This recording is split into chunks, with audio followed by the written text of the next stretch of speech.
my ballers! What's going on? It's Preacher. And it's time to finish this up with the big fat review as we go into the really serious parts of 6.2, looking at our tank classes. Yes, indeed. A little delay, but that's alright, because things were still being rebalanced and switched around. Such an odd time in WoW in general for trying to get good commentary out on classes when they're changing all the time. No doubt if someone watches this video in a week or so, something's changed and something I'll say now is a little bit out of date. But that's the way the game is. Nothing much we can do about that. Doesn't mean we're not going to whip our cocks out and discuss the big boys, the heavy hitters, the tanks, yeah? Everything that we want to know in our raid. Those two shining stars that we hope do their job so we can, everybody else can do their thing, right? As long as the tanks do things right, we should be able to work on everything else. As I'm now a member of the tanking community, I will be discussing why I chose what tank I did. I'm actually going to do it in a separate video, but it will be coming out the same day, so it'll either be just after this one if you're watching this as soon as it goes live, or otherwise, it's already up on the channel, so go and have a look-see. Let's go generally in order of alphabetical. Let's start with the DK. Let's start with the Blood Death Knight, the big blood boy. How is it playing? Fine. Fine, and I think this is something we should address early on, is that all the tanking classes are really viable at the moment in Hellfire Citadel. And in fact, as we've seen, guilds have progressed up to like 11 out of 13 Mythic at the moment. Even in the top 3 guilds in the world, 4 out of the 5 tanking classes have been represented. So your choice in what you want to play or what you feel comfortable with is entirely down to you. What I will say is a lot of complaints that I see about my class does this, compared to him, compared to that. While there is some early on imbalances between the classes, especially those that rely on tier sets more than others, most of the complaints that I see about tanking are purely down to bad active mitigation management, which is your role as a tank, yeah? The DPS manage their cooldowns and uptimes and all that kind of stuff. Your role as a tank, realistically, is to seriously consider when and where you're using your active mitigation. And people who are going, oh, this guy smashed me, and they post logs of, like, 4 hits. As I was like, look, these 4 hits wiped me the fuck out. Yeah, you shouldn't have been taking those 4 hits, dude. That's where you messed up. That's on you. That's not on the game. And currently, all the tanking classes are getting some solid representation. Paladin's lagging a little behind, but not to the point where you can't do the content with a Paladin, right? So let's get that out of the way. The Blood DK. The Blood DK still feels to me as it was designed. I could say this is a negative or a positive. It still feels like you are a DPSer who has aggro. And they were designed with that in mind, before people get angry about that. That's how they were designed. They were to encourage more tanks coming into the game. That's why DKs originally had 3 tanking specs. All 3 of their specs, Frost and Holy, and of course Blood, were viable for tanking. And they are designed with the idea that you are very similar to being a DPSer while being able to tank. The simplification of Death Strike has all been well and good, while DKs have been looking for something cool to do, which generally ended up with Breath of Sindragosa and the Glyph. Now, after playing around with it, I'm kind of glad to see it go, because it was kind of boring, in my opinion. It was one of those niche-y DK things that the DKs, regardless of whether they're DPSing or tanking, seem to pull out of nowhere. It's like, oh, you can do this really cool thing. Because the DK is a very, very cool class. And I'll tell you now, the DK was very, very close to being the tank I wanted to choose when I decided to actually become a tank again. The DK was almost there, very, very almost there, and it's a big joke in my guild right now that I'm not a Death Knight. Well, we can say it's very much cooldown dependent, and they are running into some problems inside Hellfire Citadel, something to be aware of, such as Tyrant Valhari, who is, you know, reducing not only health, but also healing.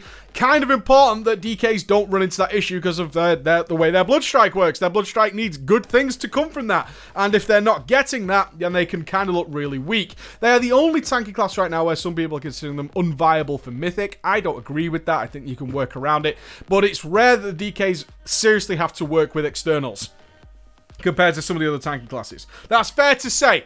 The DKs aren't that used to working around externals and trying to mix externals into their rotation because they have so many fucking cooldowns. Right? They have so many fucking cooldowns that they're like, oh god, I have to start asking people regularly for externals. Yeah, welcome to the tanking world. We do that quite a lot. You'll be fine if you learn how to do that, but I've seen some DKs who aren't used to doing that, and some DKs are saying, yeah, just ask for some externals, and other DKs are like, oh shit, I've never had to do that. Do I have to track this now? Do I have to do all this kind of stuff? But overall, they're fine. They're really good. Their biggest drawback for me is mobility. While they can easily manage all the mechanics inside Hellfire Citadel, and they're doing quite well with it, what it's safe to say is mobility is really useful So useful, and Death's Advance is pretty fucking shite. There's no doubt about that. And you look at things like Massive Blast on Manaroth, and you're really having to consider things like position, while your Warrior Brothers and your Monk Brothers and all that kind of stuff, and your Druids are just like, yeah, it's no big deal. Oh yeah, Massive Blast is a problem. Why exactly? I don't know. I could just like leap over it. I don't understand the problem. So yeah, mobility is great, and not just on that fight, but on variety of other fights where you're swapping things. Even things like Fell, I'm going to get his name wrong, the Reaver, the second boss, where artilleries overlap. That ability to be very mobile on demand is super handy for tanks to maintain position and keep good DPS. Now, having said that, they can do it just fine. It's not going to be a big deal. You can also look to externals. You can have things like Priest drop feathers on the floor. I'll give you body and soul. You can have all these things happen to counter that. But it's something you should bear in mind that Hellfire Citadel has plenty of places where good mobility on your tank comes in really handy. It's not game-breaking, not required, but really handy. Do they need any more development? It's an interesting question. Do they need any more development going forward? I would like to see them feel more like a tank. It's one of the things that puts me off the Blood DK, if I'm being honest. And I say this with also bearing in mind that they were designed with it in mind, so it's kind of my own personal problem. When I play my Blood DK, I don't really feel like a tank. I mean, it's a very difference if you pick up a Paladin and whack on a shield and all your abilities now revolve around shields and stuff like that, then you certainly feel like a tank. A Brewmaster still feels like a tank because you're not looking for these big DPS spots. You're managing brew stacks, you're managing guards, you're doing all these kind of things. Whereas a Blood DK is kind of DPSing with a lot of buttons to reduce damage on top of that. So that's the kind of aspects I don't particularly like, but they were designed with that in mind. Is it worth changing? Probably not. A lot of guys out there who want to tank will certainly enjoy the idea of having some flavor, which feels more DPS-like. And Blood DKs do feel like that. They're a little more simple. Their playstyle is a little bit... It's not janky by any means, but uninteresting. I would certainly say out of most of the tanking classes, it's the most uninteresting one. The loss of Breath of Sindragosa is certainly reducing the Blood DK back down to, not the loss of Breath of Sindragosa, but the shenanigans that went on with it. Creates a little less interest for those people who are looking to do extra fun stuff with their DK, because the Blood DK doesn't have that many options in terms of fun stuff. Even very cool things, or things that should be cool, like Dancing Rune Weapon, just aren't that cool anymore. They're just defensive cooldowns, right? And most of your cooldowns are, in fact, quite boring. Rune types like flat damage reduction, Icebound is the same. Yeah, you can break stun with it, very, very cool. Bone Shield, kind of the same. And you have all these little extra buttons, but on top of which is just kind of a fundamentally most basic DK gameplay. And the DPS DKs have way more choices in terms of fun things to do with their class that the DK doesn't have. But the DK does have Gorfiend's Grasp and Death Grip.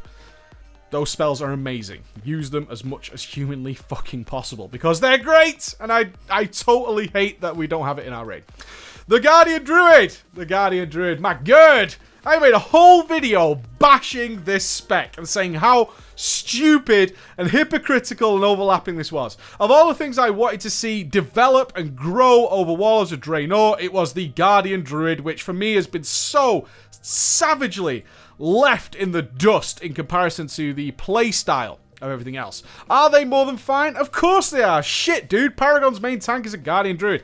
The numbers are there. You're fine. You're going to be okay. You even have some great abilities that counter some mythic stuff. There's some big, high damaging things that stun you inside Hellfire, but you can actually counter them.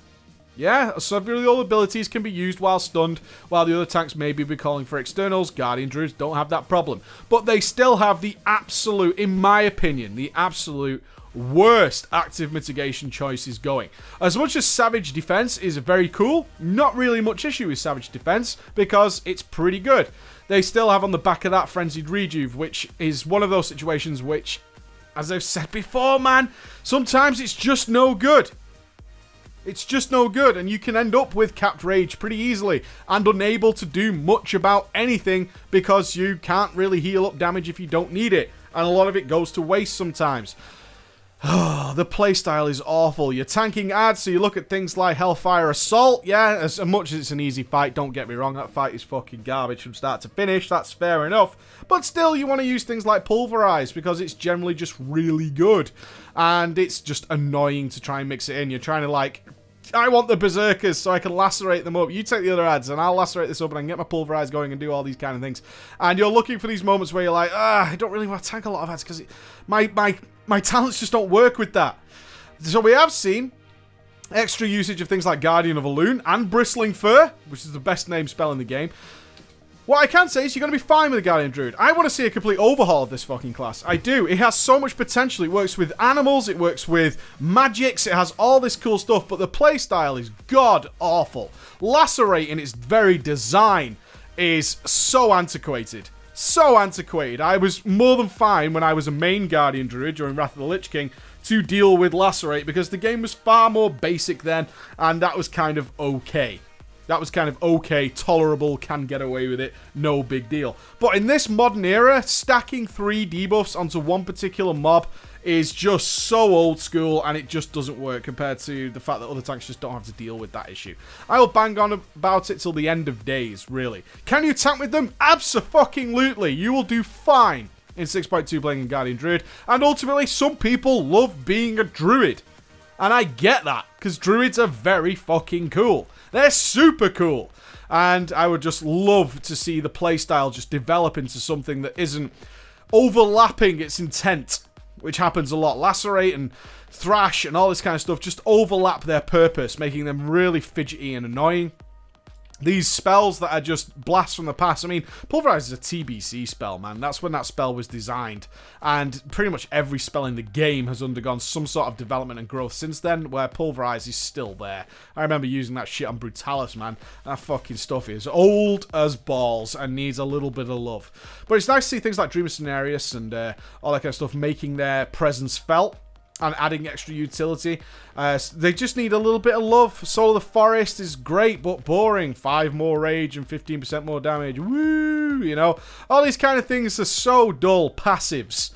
I'm adding a lot of passives, and you compare that, and I'm not saying this because I play it as a main, but you compare it to something like a warrior, or even a brewmaster, who are picking and choosing all sorts of interesting talents. They're picking between Zuen and Chi Explosion and all this kind of stuff, just to completely modify their play and adding extra abilities and stuff to use.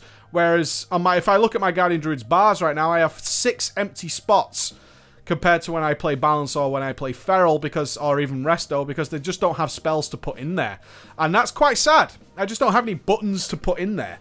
And it was an old school argument that we made, I have more cooldowns on my Guardian Druid than I do abilities to use during the fight. I don't find that particularly interesting at all, as much as some players like that. So that's your opinion. If you like a sort of kind of simple, but maybe a little bit antiquated in design, but more than suitable for current content, then the Guardian Druid is probably for you. For me, I want to see an overhaul of this bitch by the next expansion. I would absolutely love to see that happen. Let's do the Monkey Monk. The Brewmaster! Well, an up and down it's been. The Brewmaster is great. There's no doubt about it. I named it in Mr. Pandaria as the most well-designed tank class in the game, and that still stands by me. I would say the overwhelming reliance on guard I find to actually be irritating.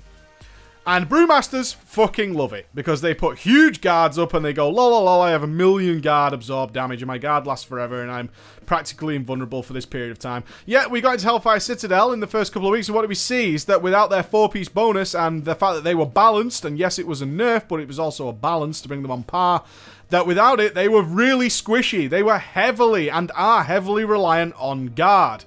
And as other classes look at them with jealousy, I certainly don't. I don't want to be so intrinsically tied to one spell that all my set bonuses revolve around this one spell and just trying to make sure that this one spell is doing its job, because everything else kind of, it needs it to happen, otherwise I'm probably going to die. I'm going to be looking to other people to save me on a more regular basis than I would like. External usage as a tank is fine, but you should be lining that up with the important parts of the fight and not just the standard part of the fights where the other tanks are kind of fine. And you're on your Brewmaster without your 4-piece particularly, that you're kind of like, I also particularly don't like the reliance on Expel Harm.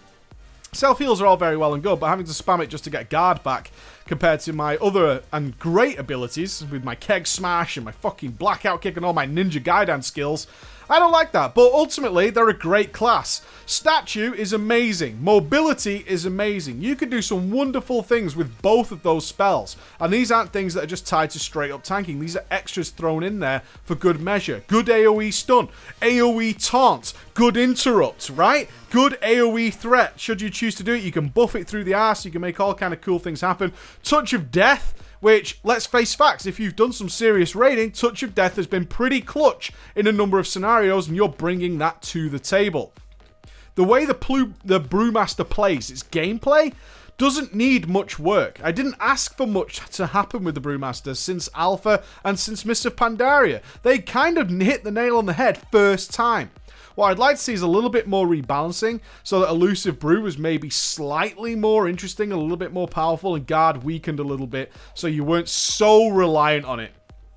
So reliant on Guard to not be in the spiky world. Because tanks hate that. Healers hate spiky tanks. We want consistent, smooth damage. That way we're getting nice, steady, good mana efficient heals. We're not in danger of dying. What we don't like is yo-yos, whether or not we've got good resolve and a good guard to go along with it. And that, for me, is the only letdown with the Monk right now. But it's not going to change. That's why the set bonuses exist in Hellfire Citadel. It's not going to change. What I can say to you is the Brewmaster is very, very cool to play. There's no doubt about that. Very, very cool. Pulling off all kinds of shenanigans that the other tank classes like DKs would love to do it. They've got their Gorfiend's Grasp, which is awesome. But they're not, you know, monkey rolling around the place and teleporting and doing all this kind of stuff, which has already proved to be extremely useful in Hellfire Citadel. It's not hard to get used to either. I think once you get the grasp that all three of the specs have one spell, which is like an 8-second cooldown, and then you've got your jabs to throw in there. Once you get used to just swapping those 4 buttons around, it actually makes a lot of sense. The gameplay is kind of simplistic, easy to manage, and then you can start looking to do all the extra cool stuff, which makes your gameplay on your raid night easier, rather than logging in on your raid night and kind of being a big sack of health to hopefully not die, which I think is pretty tremendous. And on to the Warrior, my chosen class. Yeah, this is the one I decided to... Oh, sorry, I'm an idiot. Paladin. Let's do the Paladin first. I almost forgot about the poor old Paladins, which Blizz seems to have. I'm only kidding. I'm only kidding. The Paladin is fine. A little bit on the weaker side, no doubt about that. But the Paladin is suitable. This is kind of... I would always consider the Paladin to be the middle ground. Yeah, the middle ground. With the DKs and the Druids kind of sitting pretty solid, reliable... Probably not going to die unless the boss has some weird mechanic like Tyrant Valhari. And the Paladin's sitting right in the middle. The great thing about the Paladin is that if you're hitting your buttons pretty regularly, it kind of, your mitigation comes on its own. And you could choose talents to actually back that up. You start choosing some Divine Purposes, you'll get a nice solid rocking AM going all the time. I think the issue with a lot of prop Paladins now is that AM is so important in Hellfire Citadel to make drastic differences in how tanks are playing out. Is that if you have been used to kind of being a spammy Paladin, then maybe you're going to run into some issues. In terms of spam, though, it's got to be said, compared to the other tanking classes, they're so piano played. They are global cooldown locked to the max, and it gets really irritating to be whacking so many different buttons. I mean, talk about the antithesis of the Guardian Druid, right? I'm talking about the Guardian Druid having less buttons to press than it has cooldowns. You then move over to the Paladin, you're like, oh my god, I'm pressing Shield, Judgment, Crusader Strike, Avenger Shield, I've got Hammer of Wrath, I've also got Consecrate to do, I've got Holy Wrath, can I throw a Light's Hammer? Should I do this? Should I do that? And you have all this shit going on every few seconds. And you're constantly dancing across your keyboard to make sure everything is going and doing the best you possibly can with your Paladin. Which I don't think a lot of tanks actually like. I think less than actually raw numbers. The reason the Paladin has been left behind a little bit is people are sick and tired of having to completely mash the fuck out of their keyboard while doing something relatively simple. Where other tanks just don't have to do that. They have a great selection of abilities, but they have a decent length of cooldown, which they can then pick and choose. There's not all sorts of mad procs going on, and they are proc heavy, as the Paladin is. But it adds the flavour to it at the same time. And that's why a lot of people stick with it. They're very comfortable on their Paladin. It's very nice to manage. Even Seraphim's no big deal. For the prop Paladin. Empowered Seals is still garbage. I'm always going to call that out. And no, I don't play it. I don't care if Blizzard says it's mathematically better. I just can't stand it. It's fucking irritating. So Seraphim, Holy Shield is a passive or Seraphim, which is not difficult to manage, and you have solid cooldowns to back up a number of those things. Prop Paladins aren't the gods anymore, and that pisses a lot of people off, especially Flavor of the Month tank rerollers. Flavor of the Month tank rerollers like to be number one, and for a long time, the Paladin was just such a stalwart, solid, reliable class.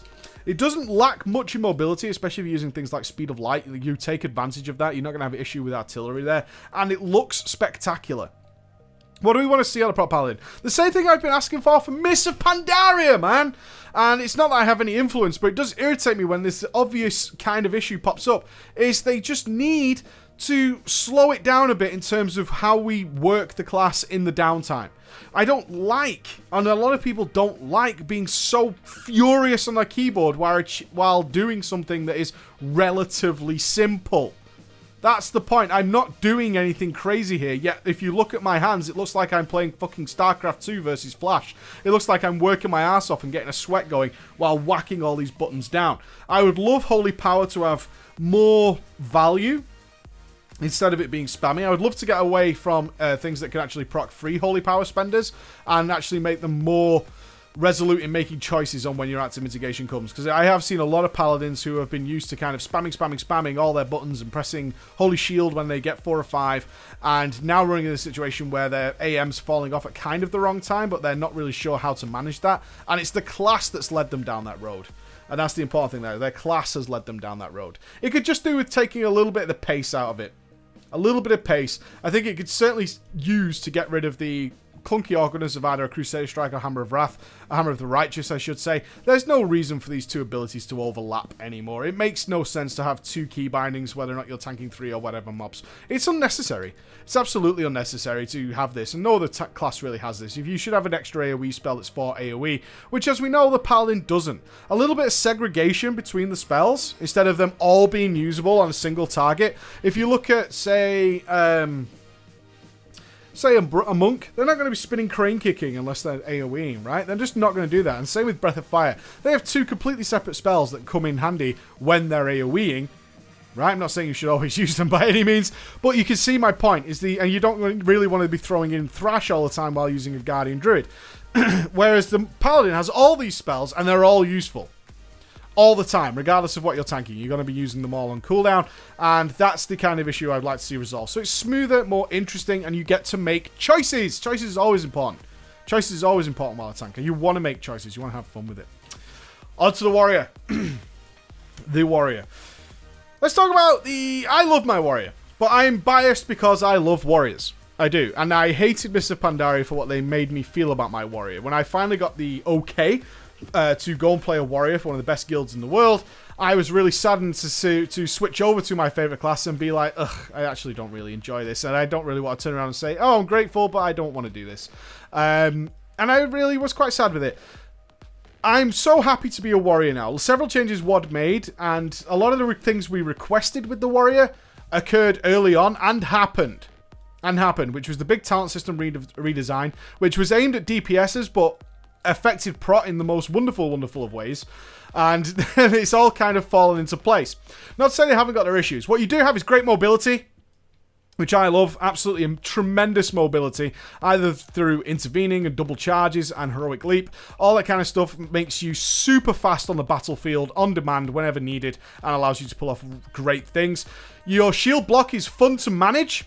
That was one of the big draws for me, is in terms of active mitigation. A shield block is fun to manage because you have to really consider all sorts of options. Can it be blocked? Can it be not? And how much unmitigated damage do I want to take? When am I going to be phase changing? What am I going to be tanking? All these kind of things come into every time I press shield block, and I really, really like that. And I like the small cooldowns like Demo Shout and even Last Stand. I haven't got the set bonus yet, but I'm kind of last on the list, I guess, because I don't really need it, to fill in the gaps. Yeah, you have these extra abilities to fill in the gaps, and then you get big cooldowns. You are reliant on externals, though, so it's one thing to say is they're solid, but you do use a lot of externals. I'm calling out for externals regularly. regularly. Now, I think it's a good idea to get into that habit regardless of what you're doing, but compared to some of the other tank classes, you're going to be using way more externals, and that isn't going to go away particularly until you mad out gear it, because warriors need it. They absolutely need to have that external cooldown usage on them. If you have a warrior tank, they can be hogs. I'm a bit of a hog when it comes to the externals, because I want to play it safe, and I know that sometimes my AM just isn't up, and I want it, and I don't want to be taking unmitigated damage, and warriors do have that occurring. Okay? That is something you have to bear in mind, is if you're not good with looking and tracking and using add-ons and making choices on how powerful the external is going to be, who's going to use it, when's the next one going to be back up, all of these things are involved now with warrior tanking. Not that they aren't with others, but it's very much a case with warriors. They're kind of number one in terms of using these externals and making the best use of them. So that's something to bear in mind, is if you don't like doing that and you don't want to manage essentially your own cooldowns plus maybe 7 or 8 others at the same time, that maybe it's not for you. Maybe it's not for you. The great thing about the warrior... What's the great thing? It's the solidarity. That's what I really love about the warrior. I'm trying not to go overboard on why I chose it. I'm trying to talk about the class as it is. Okay? It does have some downsides, though. Certainly, the last tier talent choices could use some love. It's generally considered... People are trying to make use of really boring talents, like anger management. I mean, anger management is fucking boring. Ravager is cool, but Gladiator Resolve, which just provides flat damage reduction, is just better. And it's about the worst talent you can choose in terms of interesting gameplay, right? But I can't complain too much because all our other talent choices are actually really good. So that's something to bear in mind. Overall, the warrior fits really nicely in Hellfire Citadel. It absolutely fits so well. With basically the mobility. The mobility is the big thing and always been a key factor of warriors. In terms of development, what would I like to see? I would certainly like to see shield barrier. At least get maybe some glyph usage so I can choose whether I want to have this big bursty mitigation in terms of this random magical absorb shield, or whether something that I can sort of use as a dot protection, sort of like a sacred shield type love, or something similar to the anti-magic shell glyph. Struggling to find the words there. Something along those lines would be really nice. What I would super love, though, ultimately, is something that enables me to create death balls with casters even better than I already can do. Some other classes have some wonderful abilities to do that, and I would like to see that roll into it. With the ability to reset your Avenger's Shield, of course, we talked about Gorfine's Grasp. We've got Statue, which is ultimately dragging things over on its own. All that kind of stuff would make me really handy. As somebody who's a big fan of creating solid death balls wherever possible, it can sometimes be a little bit of a pain in the ass compared to what I'd like to do, especially with all the even minor knockbacks like Dragon Draw and stuff that's going on. It bugs me to no end. Bugs me to no end. I'd also like to see a return of the banners. The banners were so cool, and I miss out that I don't have my banners anymore. But I chose the warrior. I chose it because the numbers are there. It's more than fine. It's not going to be a detriment to any raid to have a warrior tank in there. And the playstyle, for me personally, is fantastic. It doesn't have too many overbearing buttons. In fact, you only got Shield Slam, Devastate, Revenge, and your Heroic Strike, which you tend to use on a proc. So you've only got the 4. But you have all these extra buttons that are on longer cooldowns, which means you can focus on a lot of other stuff, and I think that's super important for a tank. So that's where the tanks are looking right now. Pretty consistent across the board. Each has their niche, no doubt about that. Each has their niche, but they all play relatively well. They all have their strengths and weaknesses, which is why you want a good pairing. I can't stress this enough when people are thinking about what tank should I play. One of the questions you should always ask yourself, guys, is who am I going to be tanking with? Who am I going to be tanking with? What's a good pairing here? Because that seriously affects the tanking dynamic. The stuff you bring to the table needs to nicely marry up with what the other guys bring to the table. So you have a lot of bases covered. One tank on his own won't have all the utility that you need to get everything done nicely. It takes 2 of you, which means making decisions based around that. So I hope that helps you out, guys. All right, thank you very much for listening. I'll see you again. Bye-bye.